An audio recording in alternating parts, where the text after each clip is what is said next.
Bienvenidos, este es un proyecto personal, para compartir algo de lectura. A continuación, se presenta el capítulo 1, del primer volumen de la novela ligera. Musoku Tensa, Isekai Tara Onkidasu. Es una novela ligera escrita por Rifujin Namagonote e ilustrada por Shirotaka. Espero disfrute quien la escuche. Comencemos. Capítulo 2, La sirvienta inexpresiva. Este capítulo, se cuenta desde el punto de vista de Lilia. Parte 1. En su momento, estuve trabajando como doncella de la guardia del Palacio de la Concubina, en la capital de Asura, que es la posición que se le daba a las sirvientas que además se encargaban de la protección en el castillo. Y es que por lo general, las doncellas de la guardia actuaban como simples sirvientas, pero cuando era necesario, portaban sus armas para proteger a su señor.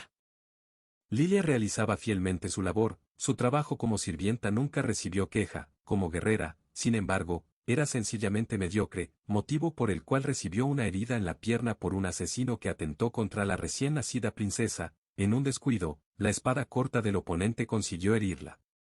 La hoja de esa espada estaba recubierta de un veneno diseñado específicamente para acabar con la vida de la realeza, para el que no existía antídoto ni curación mágica conocidos que pudieran contrarrestarlo.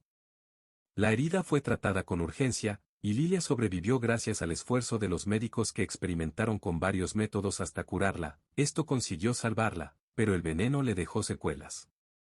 Estas secuelas no le causaban ningún problema en su día a día, pero jamás podría correr o saltar con su antigua fuerza, motivo que llevó a que la despidieran sin dilación. No es nada fuera de lo habitual. Lilia daba por sentado que si no era capaz de ejercer su cometido, perdería su trabajo. Y aún tras no recibir ninguna compensación monetaria, se consideraba afortunada por no haber sido silenciada en secreto por el simple hecho de haber trabajado en el Palacio de la Concubina.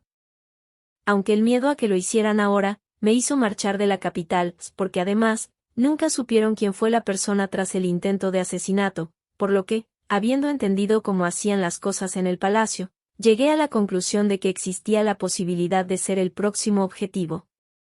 Todo se ha dicho. También era probable que me hubieran incitado a marcharme con el único propósito de exponer al culpable. Y es que siempre me había preguntado por qué alguien sin fama, renombre, ni familia, había sido aceptada para trabajar en el palacio. Pero ahora por fin encontré la respuesta, tan solo querían contratar a una sirvienta capaz, que fuera fácil de descartar sin llamar la atención. Por mi propia seguridad y sin importar cómo, tenía que alejarme lo más rápido posible de la capital. Porque aunque el mismísimo rey la estuviera usando como cebo, no tenía razón para ayudarle ni exponerme más, viendo como no me habían dado ni órdenes, además que tampoco sentía la lealtad necesaria como para completar ese supuesto cometido arriesgando mi vida. Tras varios transbordos, llegué a Fedora, una provincia principalmente agrícola en la frontera más alejada de la capital del reino. Esta provincia, sin contar Roa, su capital fortificada, poseía únicamente extensos campos de trigo. En resumen, era un lugar tranquilo. Mi intención era encontrar trabajo en esta región, pero con mi pierna herida me era imposible conseguir un trabajo que requiriera fuerza física. Una de mis opciones era trabajar como maestra de espada, pero prefería trabajar como sirvienta, porque el sueldo es mayor después de todo. Fedora es una región en la que hay un número relativamente alto de espadachines, sobre todo comparados con el número de sirvientes entrenados exhaustivamente para encargarse de las tareas del hogar, y el salario será mayor en los trabajos con menos aspirantes. Aunque sería peligroso trabajar para el gobernador de Fedora o cualquier noble con un estatus similar. La lógica detrás de esa idea era que la gente de ese estrato social sin lugar a dudas tendría trato con el rey, y si descubrieran que trabajé anteriormente en el Palacio de la Concubina, cabría la posibilidad de que decidieran utilizarme como una herramienta para las intrigas de palacio. Y esto llevó a Lilia a mantenerse lejos de Roa, para evitar verse nuevamente al borde de la muerte, porque aunque la recién nacida princesa no tuviera la culpa de su intento de asesinato, Lilia deseaba mantenerse tan alejada como le fuera posible de la realeza. Pero por otro lado, si el salario resulta ser demasiado bajo, ¿no podría mandarle dinero a mi familia? Buscar un trabajo seguro, con un salario estable y pudiente no es tarea sencilla. Tras deambular por la provincia durante un mes, Lilia encontró un anuncio para una aldea de Fedora llamada Bane, el anuncio era de un caballero de baja nobleza que quería contratar una sirvienta, eso era perfecto, y encima, el anuncio informaba de que tendrían prioridad las personas con experiencia en el cuidado de niños o como matrona. Vale era una aldea pequeña en el borde de Fedora, algo más pequeña que un pueblo, en definitiva, un emplazamiento súper rural. Es exactamente lo que busco, por muy incómodo que sea vivir en un lugar tan apartado, que el contratante sea un caballero de clase baja también es un inesperado golpe de suerte. Pero lo más importante es que conozco el nombre de su potencial patrón. Paul Greirat. Hijo de un noble que de improviso, irrumpió en el dojo de nuestra familia y donde aprendí a usar una espada. Según me contó, se había ido de casa tras discutir con su padre y había venido al dojo a aprender el estilo de espada que enseñábamos, aunque debido a que ya había estado entrenando en su casa, por mucho que fuera en un estilo diferente, no tardó en superarme. No es que me extrañara, porque hacía tiempo que había aceptado mi falta de talento en ese ámbito y ya me había dado por vencida en ser la mejor, mientras que Paul poseía un talento innato para el combate. Tras tener un percance en el dojo, Paul se marchó, dejándome tan solo una nota escrita diciendo, voy a ser aventurero. En serio, ese hombre es como una tempestad en el cuerpo de una persona. Desde esa despedida, ya han pasado 7 años, y todavía me sorprende que haya sido capaz de llegar a convertirse en caballero y hasta casarse. Y es que Paul no era un mal chico, a mi parecer, pero soy incapaz de imaginar lo que habrá tenido que vivir y soportar para llegar a esa posición. Si le cuento lo que me ocurrió, estoy segura de que me ayudará. Y si eso no funcionara, sacaré sus trapos sucios, tengo un par de basas para negociar. Habiendo llegado a una decisión, me dirigí hacia Vane, y sin pensárselo ni un instante, Paul me dio el puesto. Por lo que parece, Zenith, su mujer, estaba a punto de dar a luz y estaban intranquilos y algo apresurados. En esa situación, teniendo en cuenta mi entrenamiento y experiencia como matrona para prepararme para el nacimiento de la princesa, junto al hecho de ser una conocida suya, llevó a que me recibieran con los brazos abiertos. Y para colmo mi salario era superior al que esperaba, es un trabajo que poseía todo cuanto deseaba en mi situación. Llegó el día del parto, y el pequeño nació. Mi experiencia en palacio llevó a que el parto no tuviera ni problemas ni sorpresas, ni un solo contratiempo, un éxito rotundo. Salvo porque el niño no lloró al nacer, podía notar cómo gotas de sudor frío recorrían mi espalda cuando ocurrió esto. El pequeño dejó salir todo el líquido amniótico nada más nacer, tras lo que simplemente levantó la cabeza, sin mostrar emoción alguna y totalmente en silencio. Sus facciones tan inexpresivas se acercaban más a la imagen que tenía de un mortinato. En ese momento, decidí palpar al niño, con lo que sentí que su corazón palpitaba y que respiraba sin dificultad, aunque el pequeño seguía sin llorar, lo que me hizo recordar unas palabras de mi mentora en palacio. Los bebés que no lloran al nacer por lo general sufren complicaciones. Y en el preciso instante en que reflexionaba sobre el significado de estas palabras, el bebé, todavía desorientado, la miró y balbuceó algo, lo que me hizo relajarme ligeramente. No tenía ninguna prueba fehaciente, pero por algún motivo, sentí que no habría ninguna complicación. Tras el parto, los padres decidieron llamar al niño Rudeus. Rudeus era un niño que me hacía sentir intranquila, porque nunca lloraba ni se agitaba. Y es que en las primeras semanas, cuidarle era muy sencillo, lo que nos llevó a pensar a todos en la casa que el niño sería tranquilo y taciturno. Pero eso solo fue al principio. En cuanto Rudeus aprendió a gatear, comenzó a recorrer la casa de arriba a abajo. No, en serio, de arriba a abajo, la cocina, la puerta trasera, el trastero, la despensa, la chimenea, etcétera, etcétera. Hubo una vez que hasta subió al segundo piso, por mucho que nadie comprendiera cómo fue capaz de llegar hasta allí. Básicamente, la norma era que si le perdías de vista, desaparecía de inmediato, aunque siempre le podrías encontrar en algún lugar de la casa, porque Rudeus nunca salió de la vivienda. En algunas ocasiones podías encontrarlo mirando por las ventanas, pero por algún motivo, parecía que le asustaba el exterior. No sabría decir en qué momento exacto fue, pero desarrollé un miedo irracional por el niño. Seguramente empezará uno de los días en que lo encontramos después de perderse por la casa, porque en la mayoría de ocasiones, cuando lo encontrábamos, Rudeus estaba sonriendo. en ocasiones observando hortalizas, en otras fijándose en el bailoteo de las llamas de unas velas, en alguna ocasión, hasta mirando ropa interior sin lavar, aunque lo llamativo de estas ocasiones es que murmuraba cosas mientras mostraba una sonrisa nauseabunda.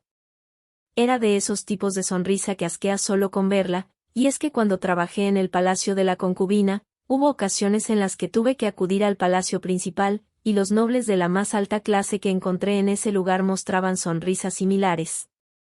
Mira que comparar la sonrisa de un casi recién nacido con la de un calvo y ceboso gordo lujurioso que parecía desnudarme con la mirada. Aunque sí algo me aterra del niño, es llevarle en brazos. En esos casos, las fosas nasales del pequeño Rudeus se ensanchan, se le elevan las comisuras de sus labios en una mueca y su respiración se agita, acelerándose según hunde su cara en mi pecho, y tras eso comienza a producir extraños sonidos, algo así como risas ahogadas. Cada vez que hace esto, un fuerte escalofrío recorre mi cuerpo de pies a cabeza, y no puedo evitar querer estampar con todas mis fuerzas al niño contra el suelo. Y es que encanto es algo que este niño no poseía, sino que en su lugar tenía una sonrisa que inquietaba a todos los que le rodean. Una sonrisa similar a la de nobles de alta cuna, gente sobre la que corrían rumores tales como compra de grandes cantidades de jóvenes esclavas, y en este caso, proveniente de un niño casi recién nacido. El malestar insufrible que vivía a diario en ocasiones lo consideré algo peligroso, lo que me llevó a reflexionar detenidamente sobre lo que estaba ocurriendo. Este bebé se comporta de manera extraña, ¿podría haber algún ente maligno que lo haya poseído? O algo parecido, quizás esté maldito. Cuando pensé esto, nerviosa salí de la casa, me dirigí a la tienda del pueblo y con el poco dinero de bolsillo que tenía compré algunos materiales, esperé a que los Greyrat se durmieran, y realicé un ritual de mi tierra natal para expulsar el mal, evitando que ninguno de los padres se enterara de lo que estaba haciendo. Al día siguiente, cuando tuve que coger nuevamente a Rudeus en brazos, comprobé que había sido inútil, porque sentía el mismo malestar de siempre, porque es lo único que cualquiera sentiría al ver un niño con esta expresión, es malestar. En una ocasión, Zenith me comentó, que al darle el pecho, a veces los lamé. Esto es preocupante, y por excesivo e ilimitado que sea el gusto de Paul por el sexo opuesto, él, a diferencia del pequeño, no resultaba tan asqueroso. La teoría de que la actitud de Rudeus fuera hereditaria no terminaba de convencerme, y pensándolo más, llegué a recordar una historia que oí en el palacio. Tiempo atrás, el príncipe del reino de Asura fue poseído por un demonio que buscaba ser revivido, y ese niño, cada noche, se revolcaba por el suelo como si sufriera espasmos. Y cuando una sirvienta, a la que no le explicaron nada, lo abrazó para intentar calmarlo, el príncipe sacó un cuchillo que guardaba a su espalda y la apuñaló en el corazón, matándola en el acto. Recordar esa historia solo consiguió asustarme más. ¿Podría estar pasándole a Rudeus algo parecido? Porque haciendo memoria, y rememorando lo que el niño me hacía sentir, no me quedó la menor duda de que este era el caso. Todavía no hay peligro, porque es un bebé, pero un día se despertará en medio de la noche y mientras todos duermen, uno por uno. ¡Ay! Acepté el trabajo sin pensármelo lo suficiente, no hay otra explicación, no debería de haber aceptado el empleo. Tarde o temprano acabará conmigo. Lilia es del tipo de persona con estas creencias. Al poco de cumplir mi primer año de trabajo, todavía le temía. Aunque no sabría decir cuándo, pero los movimientos impredecibles de Rudeus comenzaron a variar. Dejó de desaparecer misteriosamente, y por lo general se quedaba en el cuarto de estudio de Paul en el piso de arriba. Lo llaman estudio, pero realmente es un cuarto normal con unos cuantos libros. Rudeus se quedaba en ese cuarto todo el día, y en secreto, lo observaba encontrándole murmurando algo mientras observaba los libros. Era un murmullo sin sentido, o al menos debería de haberlo sido, porque no parecía ningún lenguaje usado en estas tierras, además que todavía era demasiado joven para que supiera hablar, sin contar con que todavía no se le había ni enseñado el alfabeto. Por lo que era simplemente un bebé observando un libro y haciendo sonidos, pensar de otra forma hubiera sido lo extraño. Pero tuve la corazonada de que esos sonidos poseían significado y estructura, daba la impresión que Rudeus comprendía lo que estaba leyendo en el libro.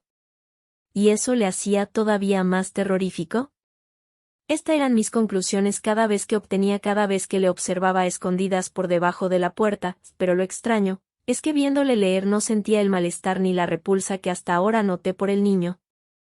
Es más, ahora que lo pienso, desde que empezó a encerrarse en el estudio, el origen desconocido de esa repulsa fue desapareciendo gradualmente, y aunque siguiera poniendo esa odiosa sonrisa al llevarle en brazos, ya no era tan desagradable, porque al menos, había dejado de hundir su cabeza entre mis pechos y ponerse a jadear.